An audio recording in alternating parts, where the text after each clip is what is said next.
Welcome to the Success Story Podcast. I'm your host, Scott Clary.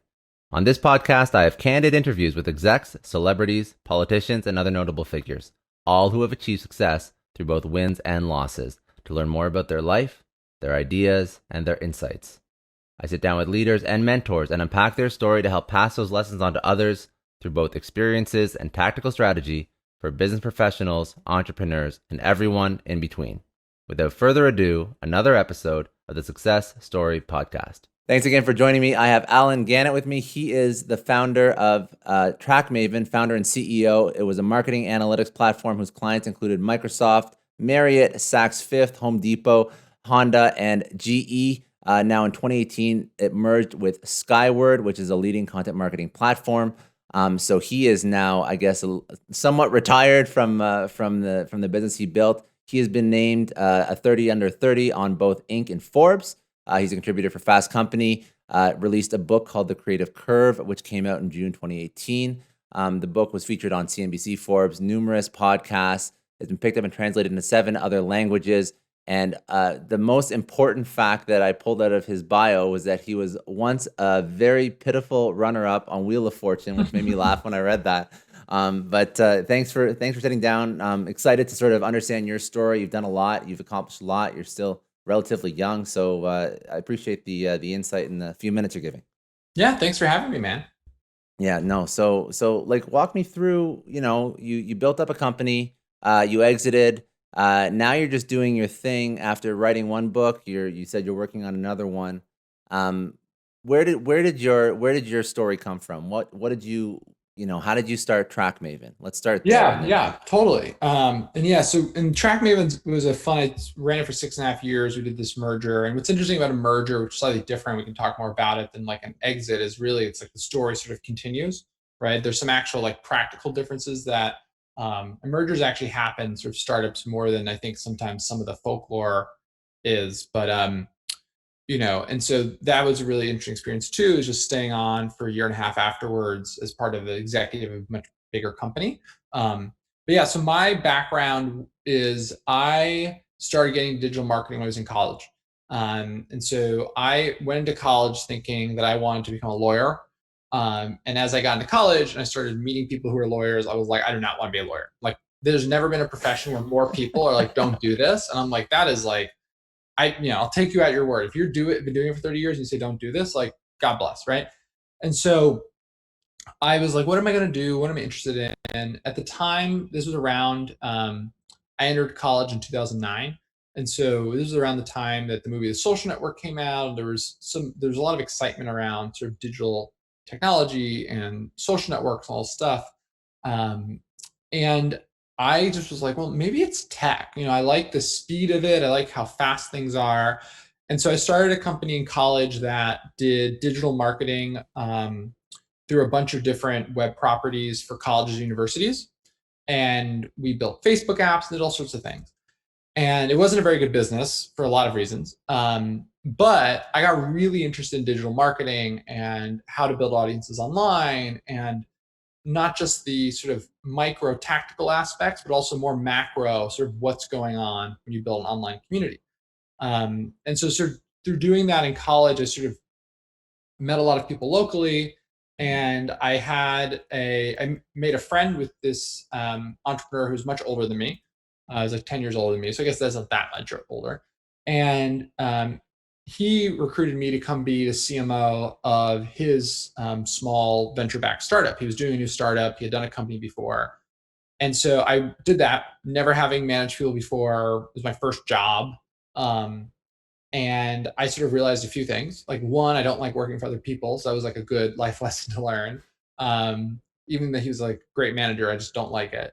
And then two, I learned that there was like a lot of problems in digital marketing at the time. This was 2012, where there was just like not enough, like there was all this data being created, but the data wasn't actually very actionable. It was hard to gather, it was hard to turn into insight. And so TrackMaven started out of this desire to make data much more actionable for marketers. And so started the company in 2012. And at the time that we did our merger, it was about 50, 55 employees. And so sort of had a really interesting I think, an interesting progression of like the company grew as I was also growing up. And that was often for better and for worse. So that's, and just to clarify, I just want to make sure that I get the timeline right. So that was with that entrepreneur, or this is TrackMaven was 100% on your own. Yes, Is I that started as a solo entrepreneur. He okay? invested in it, but I started as a solo entrepreneur, solo founder, Yeah. which I think is probably like not the right decision looking back, but also not as wrong of a decision as I think people tend to. I think there's some like mythology around being a solo founder being impossible. I don't think it's impossible, right? Amazon has a solo founder and clearly it worked. I just think it's different, and maybe less fun. Um, but Stressful and just a ton of work, and you don't have that. You don't have a resource like an outlet to sort Yeah, of and I think a sounding board. one of the things as your company grows is that there's a sort of, they talk about like loneliness at the top. And I think when you have a co-founder, you have someone who is very much in the same sort of position as you can have a level of frankness that is hard to have as the company gets bigger in the same way. Mm-hmm. And so that's why I think it's more of like it's less fun when you don't have a co-founder. A little bit more difficult, but I think the lack of sort of enjoyment is actually more important. So two things I'm curious about, and you can decide which one to go after first. One of them, I'm just curious about your entrepreneurial journey and like sort of lessons you've learned as you grew up, quite literally, as you were growing your company. But the other one, I'm curious about the problems that TrackMaven was solving, and have we seen the marketing, I guess, I don't know, culture, atmosphere, nuances, status quo, progress to the point where those problems have been solved? What is the current state of marketing in 2020? Yeah. And that's a loaded Yeah. question. So No, I can answer that one first. And that one to me is pretty easy. Where I mean, digital marketing has become, I believe the dictionary definition is, cluster, insert here, where it's basically there's all these channels, and sort of what works in digital marketing is changing very rapidly and all the time. And so keeping up with that is incredibly time consuming and expensive. The result has been, when I started TrackMaven, they do these marketing landscapes. And at the time, there was 150 marketing technology vendors. And the latest version I saw, and this is probably out of date because I haven't been in this for a little bit, there are 7,800 marketing technology vendors. So imagine that, right? From 2012 to today, going from 150 marketing technology vendors to 7,800. And so that fundamentally, I think, represents that digital marketing has just become completely chaotic and crazy. And now what you're seeing is that there's a move by a lot of marketers to consolidate tools, to sort of come back to simplicity. Let's do less things, let's do them well, instead of trying to do everything. Because that's, ends up with how you have 7,800 tools. And so the marketing landscape, I think, is a place where it's really hard to build a marketing technology company right now, because a lot of spend is moving towards more consolidated solutions. And it's really hard to build a consolidated solution as a startup. Versus if you think about, it's much easier to build a very specific feature and then over time grow. But it's hard to come in and say, I'm going to, compete with Marketo, or I'm going to compete with Sprinkler. Sorry, you were asking something. No, that was actually going to be my question. So when you say like the quality, the solutions that are basically the one-stop shop in the 2020 landscape, that is like a Marketo, and that's really that's what people are gravitating towards now. But Well, you saw like they're all slightly different. So if you think about like what's interesting in marketing technology is there's these people building these horizontal solutions, and they're all coming from it from different origin points. So Marketo started sort of from email. Sprinkler started with really like social customer support. There's folks like Cision who started with PR monitoring and just adding more and more things. And so everyone is sort of coming at from a different angle, but they're all trying to build this very horizontal sort of marketing technology company. now, so this is what you've seen sort of the current marketing landscape gravitate towards. And one other thing that I wanted to understand, just in terms of the current landscape, you mentioned that you want to simplify, you want to double down on what works, but you also mentioned something earlier that I thought was very interesting. You always understood the macro or the community aspect. What is the higher level theme that companies are trying to tap into that works? Is it community? Is that the takeaway that people are trying to gravitate towards and understand? I'd say there's sort of two things. One is that ultimately all marketing is about building audience and converting that audience, right? And if you simplify everything to that, I think it makes it all much simpler, where anytime there's a new channel, anytime there's a new tactic, it's really, is this either helping me build audience or is this helping me convert? That's sort of one macro point I make. The other macro point I make is that you can think about digital marketing as a sort of stock market for attention, where what people find is like how marketers build really valuable big brands is they tend to find sort of like asymmetry in the sort of cost to value of various channels. And as they find that, what happens is other marketers sort of see them doing that. They start trying it, works for them, and that bids up the price, and it becomes more expensive. So you can take this with any sort of marketing tactic. Think about content marketing. When content marketing first was starting, it was much, much easier to get attention because there's a lot less people. Now every startup, has a blog, they're doing content marketing. So if you think about it as your consumer's attention sort of being the thing you're trying to get, well, it's much harder than it was before. Similarly, you see when anytime there's a new big social network that emerges, it's much easier to build an audience sort of early in the development of that social network. Think about TikTok right now versus trying to build an Instagram audience, right? And over time, as more people come into that tactic, it becomes more and more difficult. And so the result is that marketers who are successful from a long-term career perspective are very good at constantly doing what's working and experimenting with things that might be the next main thing, because it's constantly shifting, and because big companies come into these channels and just make them prohibitively expensive at some point. And that is, I guess, that is the strategy for somebody who's looking to make headway into the market. It's like you mentioned. So you double down on what is traditional and what works, and that's almost like the status quo. That's like what you have to do. It's like a pay to play. You have to be good at the certain things that people are all good at. But then, do you see more, I guess, startup or I guess I don't know, people pushing the envelope on marketing in terms of trying to get things into new environments like TikTok? Is that more of a trend with companies that are trying to get some headway, or is it something that traditional like Fortune 500, Fortune 100 companies are making a move on as well? I think you tend to see it that sort of competitive or emerging companies tend to be better at that, but you're also seeing that good marketers at big companies are good at that too, right? It's not just about the small startups, and so I think that's an interesting point. And I think if you're a marketer and you're thinking about your career, like that is going to serve you really well, whether you're at a big company or a small company. Because if you're at a big company, and you start experimenting on things that take off, you're going to get a lot of credit, a lot of reward, a lot of all these things for sort of being a little bit ahead of the curve. So I think no matter where you are as a marketer, it's valuable. But yeah, traditionally, the sort of emerging businesses are the ones who tend to be better at it. And talk to me about the first book that you wrote, The Creative Curve. What is that book about? What is that? Yeah, so The Creative Curve, for those of you listening, I was just holding it up on the video. But it's a book all about this question that I got really fascinated with, which is like, can you learn to become more creative? And the reason I got really into it is that we were working with all these marketers, and we have all their data, and we would show them like, actually, there's a lot of like patterns to what your customers like. And there's a lot of like systems thinking you can apply to how you create things, what stories you tell, what content you create. And yet, when you talk to marketers, they'd say things like, "Well, I'm just not that creative. I can't do that," or "That's just not me. I have to hire an agency to help me with creative stuff." And I just, I grew up in New Jersey. I get kind of frustrated. I was just thought that was sort of all a ridiculous thing. I was like, no, like you could definitely do this. And so I started researching sort of like people's opinions and views on creativity, and it sort of morphed over time to what ended up being this sort of 3-year nights and weekend research project around diving into like, what is creativity really and how can we learn it? And so the first half of the book is looking at the history and science of creativity and a lot of the myths around creativity, because there's a lot of myths.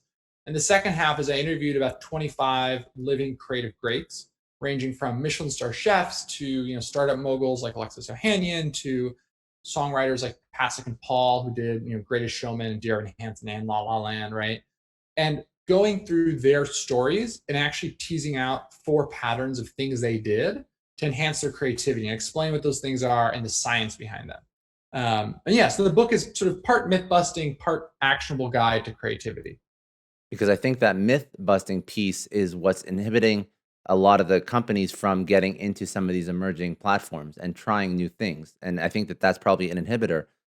What I'm thinking about, I'm not saying it clearly, but what I'm thinking about is when a company is saying, I don't know how to get onto TikTok. I don't know how to convert my product into something that can be communicated via a 60-second or 15-second video. So is that really what, the creative curve, breaking down these myths about how to become creative, is that really something that can be parlayed into an effective marketing? I don't know. Oh yeah. Yeah. I mean, definitely. I mean, I'll give you one small example. One of the things I think really throws people for a loop is consumer trends. Like, why are certain things popular when they're popular, right? Like that really gets people, like, it feels really sort of squishy and intangible. But the reality is we actually have all sorts of amazing sociology and psychology research that tells us exactly why consumer trends happen. And like, I'll give you an example of sort of one of the most prominent forces. It's as humans, we have these two sort of urges, I like to call them, that we've developed over time. One is that our brain has realized, it's sort of coded, that things that we see that are familiar represent safety, right? So if think about, when you see your door for home, you're like, safe place. If you see a door that is the same physical door, but it's a place you've never been before, your brain's like, what's behind that door? It could be potentially sort of risky. And so merely the fact that something's more familiar changes what we think about it. And so familiarity breeds this idea of safety. As a result, we also tend to fear things that are unfamiliar because we're like, what's there? So that's one urge we have. The other urge that's really important to understand with consumer trends is that we've also developed this novelty seeking behavior, where when our brain sees something new, it gives it what's called a novelty bonus, which is basically this sort of like perceived benefit to that, where it's like, okay, that piece of fruit that I've never seen before kind of looks like a weird strawberry. Oh, well, like I should try eating that because it might actually be delicious, right? It might be, breakfast. Think about when people were hunter gatherers. So it's interesting. These two things are contradictions, right? Like literally, I just told you, like, familiarity breeds safety, novelty breeds pursuit. That doesn't make sense. Like those are contradictions. Mm-hmm. What it is our brain actually is constantly looking for things, blend of the familiar and the novel. We like things that are familiar enough to be safe, but yet novel enough to be new. So think about if you saw a berry when you were a hunter gatherer that was sort of like a weird strawberry, you'd be like, okay, I'm going to eat that. It's probably delicious. If you saw a berry that looked nothing like anything you've ever seen before, you might be like, a little bit too much, like it might be poisonous. I'm going to leave it be. And so as a result, what you find with consumer trends is that over and over again, there's all these studies that basically show that the things that people like, things that have one foot in the familiar and one foot in the new. And so if you think about like Apple, I think Apple's a great example of this. Like Apple, we think about as like sort of radical innovation, but actually no, like that's not the story of Apple. If you look at Apple in the 90s when they released their first tablet device, the Apple Newton, it was a spectacular failure. People were like, this is crazy, I don't want this. But then fast forward to today, the iPad, the tablet computer, is like wildly successful. And you think about it, like getting to the point where the iPad would be adopted by consumers was actually very incremental, right? So like the iPad was an iPhone without a phone. The iPhone was an iPod with a phone. The iPod was a better MP3 player, right? So like if you actually look at a lot of creative success stories, what you'll tend to find is that the ones that are successful and adopted by consumers tend to be much more incremental than we realize because we have those two urges, that pursuit of the familiar and that pursuit of the novel, that coexist. That's very insightful, and it makes a lot of sense. Now, I'm just wondering, for somebody who is bringing a new product to market, like you mentioned with Apple, the familiar and the novel do contradict. So how do you strike that balance when you're trying to, go into a blue ocean? You don't have a reference point as a business. So yeah, great question. And this is where a lot of entrepreneurs really get tricked because they build what is in their mind the most advanced or the best set of features, not actually the right thing to do.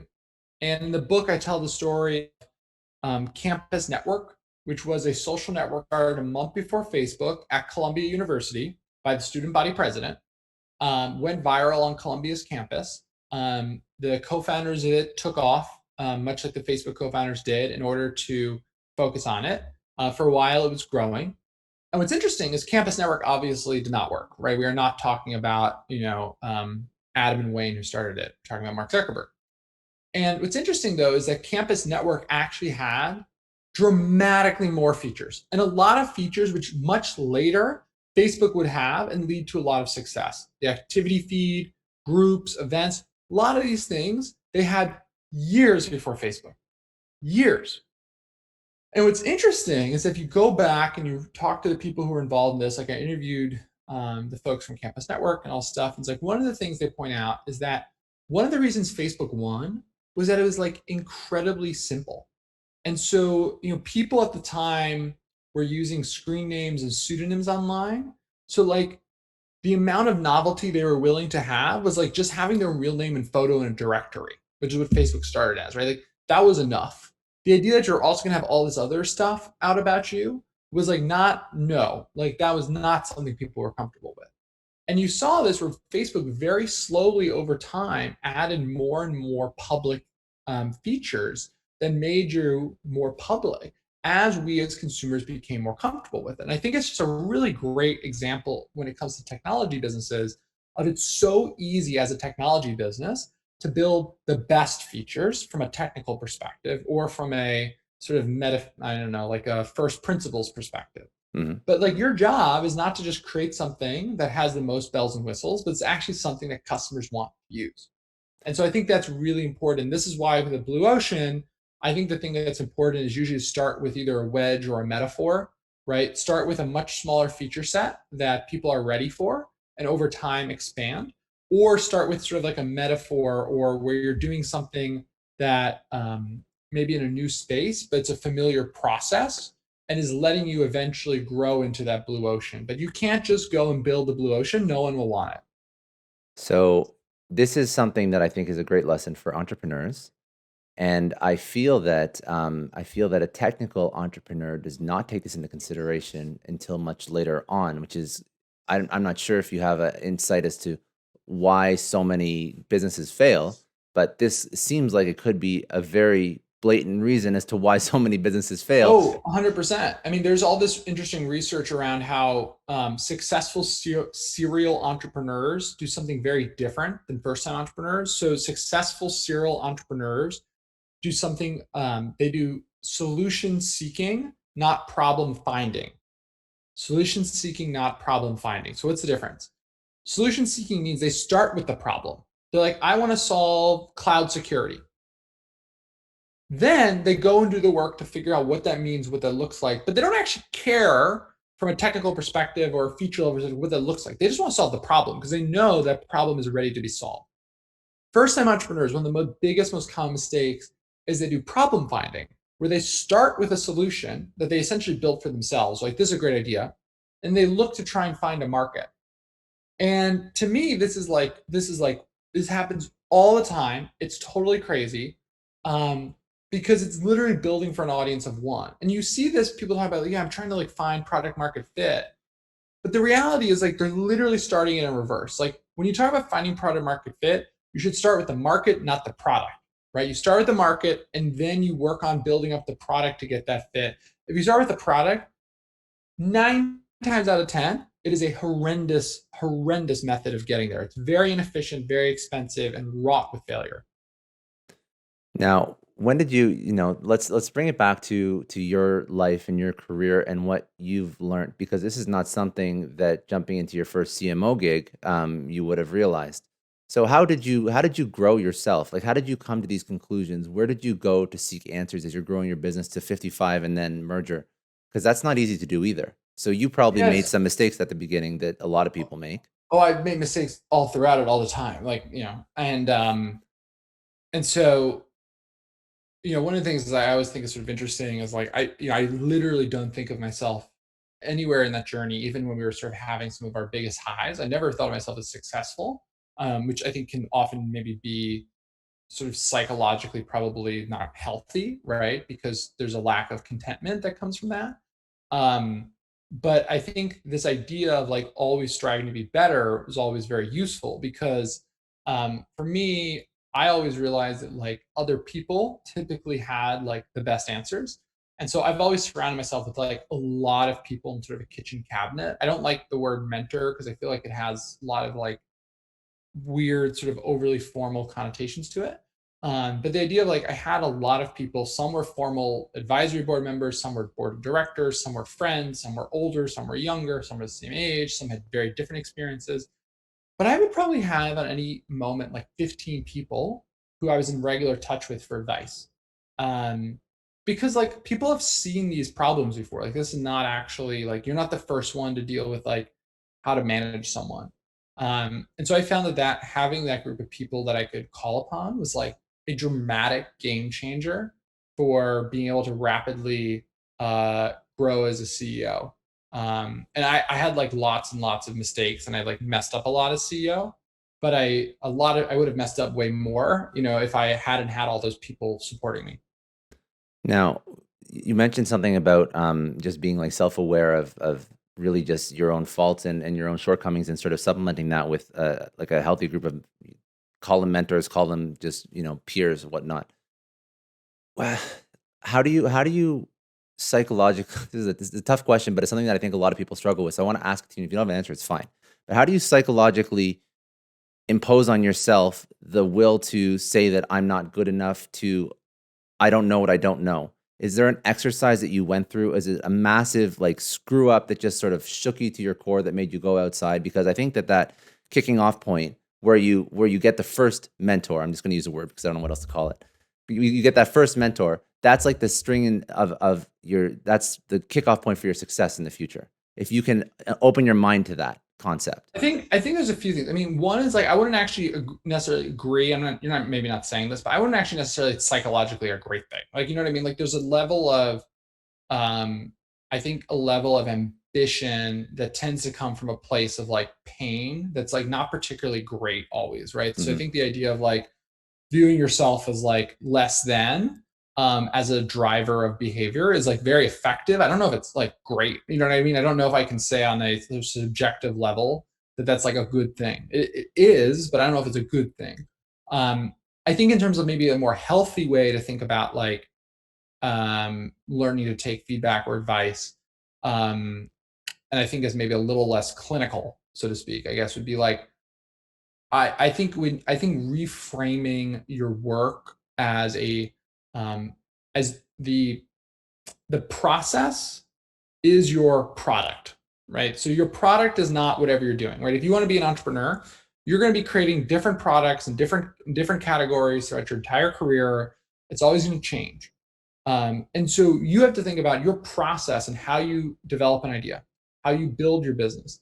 That process, which is unique to you, because everyone does it slightly differently, that is what you actually are working on as an entrepreneur. That process, that is your product. If you're building, if you're making sunscreen or if you're building software, the process is actually really, really fundamental and important. And so I think when you shift your thinking to thinking about the process as the product, it becomes much easier to completely reinvent that, to change it, to bring in outside opinions, outside voices, because you realize like that's actually your job, right? Your job isn't just make the best sunscreen. Your job is how do I get better at this process? And I think when you're trying to constantly focus on the process, it makes everything, I think, much easier. I think it lowers sort of our very human defenses around change. I think the one word you mentioned was, or the one thing you mentioned was like lowering the human defenses, which I think is a healthier way to put it than just thinking that you're not adequate enough as an entrepreneur. So if you understand that process and you know that your job is to understand that process, not only will that open your mind up, but that is, I'm assuming, the secret to success in serial entrepreneurs, because they are no longer building the product. They are now focusing on the best. They have optimized and continuously focus on building out the process, and then the widget is just a result of that. Totally. It's really well said. And I think one of the things that's important is that one of the things you realize when you start making, when you're CEO and you end up sort of making CEO friends, like all this stuff, is like people are entrepreneurs and leaders for a lot of different reasons. A lot of them are not particularly like emotionally satisfying reasons. Some of them really are, right? Some of the people really love the coaching aspect and all this stuff, but some of them are like pretty dark, like come from a place of pain, or like there's a lot of people who grew up in some form of a broken home and are trying to sort of prove something to themselves and to society and maybe their parents, right?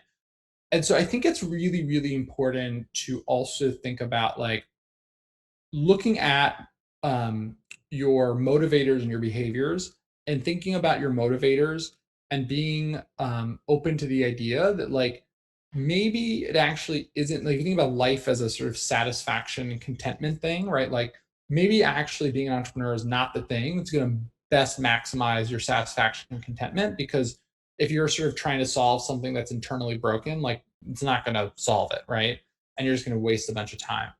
And so I think that's something that I think we don't talk about a lot when it comes to entrepreneurship. I think we always sort of assume that it's like this good thing for the person. But I know a lot of entrepreneurs who use it as sort of a distraction from dealing with like other internal personal issues, if that makes sense. It does, and I think that that's some of like the whole hustle porn issue was it was highly criticized because being an entrepreneur is a lot more psychologically draining than I think a lot of people understand. And to you I only reference Gary Vee because he just speaks he's changed his tone and he's a very prolific speaker and he has a huge audience. So when he says something, people listen. So I think he's also changed his tone because he used to be very adamant about like, work harder, like side hustle this, side hustle that. And I think that it's the wrong message for people that just want to be happy and they have to balance. And you can be quite successful and quite happy within an organization, and you can be exceptionally brilliant and smart and bright and financially well off, still working for somebody. Just like you mentioned, it may not be for everyone, but it could definitely be for some people. Totally. And what's interesting is one of the things, this is actually really, I think is really fascinating, is like, I have a lot of friends who are entrepreneurs who have told me at various times things like, well, I don't want to like go to therapy because whatever is this broken part of me that drives me, I don't want that to go away. And I actually think that's like a much more common thing than people realize, especially among successful people, is that like they're like, I don't want to fix myself because whatever is broken seems to be causing some good sort of like external rewards. And I have sort of two thoughts to that. One is I think the external rewards are sort of fleeting, right? We're all going to die eventually, right? And then two is that what I've seen is that most of my friends who sort of do the work to become more at peace with themselves, who maybe started on the side of not being at peace with themselves, right? And that being a big ambition driver, at that, they don't actually lose the ambition. They're just much more self-aware and are better about taking care of themselves and like are better about that stuff. And people actually, I think, are more attracted to the idea of working for those people because I think they actually come across as much more confident because they've done the self-inventory and the self-work and the self-assessment and all that kind of stuff, which ironically, I think makes people, I think knowing your weaknesses tends to make people view you as stronger. And so I also tend to also push people on this idea of like brokenness can often lead to a lot of ambition and energy and all this stuff. But working on that brokenness isn't going to make you not ambitious. It's something that I don't think is discussed enough, and I think that it has to be increasingly discussed. So I appreciate you going there and bringing this up because I had no idea where we were going to go with this chat, but I really, really appreciate that, and I think that um, as long as we normalize the mindset of an entrepreneur, so that somebody else who's listening or watching or whatever, hopefully will hear this and understand that perhaps especially a solopreneur where they don't have a sounding board, right? Like you mentioned, it's tough. They can work on themselves and keep working on your business, but know that working on yourself is like always number one. Like never Yeah. a opportunity where it isn't number one. There's like you mentioned, like it's we all die. So what's the point in building something if you're going to kill yourself doing it, or if you're going to be sad or I know. depressed or I know a lot of people who are sort of externally very successful who sort of have an epiphany at 35 or 40 that they have been sort of trying to solve their problem the completely wrong way. And to a person, I know they would all wish they could go back and sort of take a different course. And so yeah, I think you nailed it. Yeah, that's it's tough to hear because it's always like grass is greener, right? It's always like that's all people think. And I know like now with this podcast, and I do a whole bunch of stuff, but I work quite a bit, and I have myself. I think about how much effort and how much energy I'm spending, and am I giving enough time to my family and all all these things that I'm trying to self-aware, optimizing, and making sure that I don't have my professional hobbies take away from things that really matter, right? Which the people that are most important. And if somebody's worked a 9 to 5 and they come in at 9 o'clock and they clock out at 5 o'clock and they don't get an email after 5 o'clock, and they're looking at somebody who perhaps has 2x or 3x the wealth, it seems like, but it doesn't really translate like that. Like, happiness has an intrinsic value that a lot of people don't realize it has until they've lost it. And I think that Yeah. that's something that people really have to take note of. And I actually speak about this on a much smaller scale, just in terms of like switching jobs for like 5K or 10K, and how you better make sure that that switch is worth it, and that company and the culture and the leadership is all in line with like your ideology. Because if it isn't, you're not going to enjoy that 10K. You're going to wish you Yeah. never had that 10K. So entrepreneurship is like a whole other level, right? So very good. I want to just we kind of went off on a really good chat, but I want to sort of tee it up with just a few like questions that I like to ask at the end. And one of them being, I'm just trying to think of which ones I want to ask, because there's a lot of good stuff that we aren't going to have time to do today, and maybe sometime in the future. But one of the ones I like to ask is just one life lesson that you've learned over your career that you would impart on somebody within a company or entrepreneur. I started sort of working professionally when I was 18. I sort of started doing college sort of quasi part-time. And so I'm 29 now. I've been working for 11 years, which is sort of a long time for a 29-year-old. And I've been like amazed at the amount of people who I've met in the first 4 years of my job and working, that I have now become in various sort of funny, comical, the universe is a weird thing sort of way, huge parts of my life. Often people who I met and maybe like thought, oh, this is just a fleeting meeting, like literally maybe changed the course of my life.